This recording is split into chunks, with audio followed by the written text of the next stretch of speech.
این گودال مرموز وسط دریاچه ارومیه خودمونه.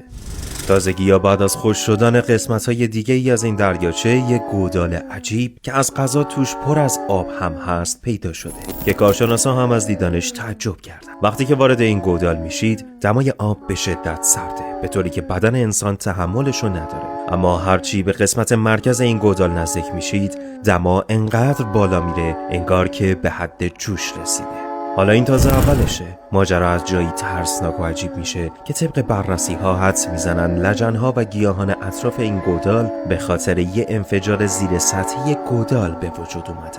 به زبان ساده انگار زیر این گودال چیزی هست که ما نمیدونیم. دهانه این گودال حدوداً 10 متره و چیزی درباره عمقش کسی نمیدونه. میگن این گودال مثل گودال ماریانا یا غار علیصدر همدان خودمون که جزو مرموزترین آثار طبیعی ایرانه، ممکنه دریچه‌ای به درون زمین یا کم کمش راهی برای ورود به قسمت‌های ناشناخته باشه. جالبه بدونی همین دریاچه ارومیه خودمون قدمت چند هزار ساله داره و خیلی ها معتقدن این دریاچه باقی مانده سیل بزرگ نوحه که بین مرز ایران و ترکیه رخ داده. به نظرم هرچی که هست ایران زیباترین طبیعت رو داره که هنوز ما چیزی ازش نمیدونیم. اگه با هم موافقی قلب پایین رو قرمز کن و برای تماشای حقایق و دانستنی پیج آنکو فکت رو فالو کن.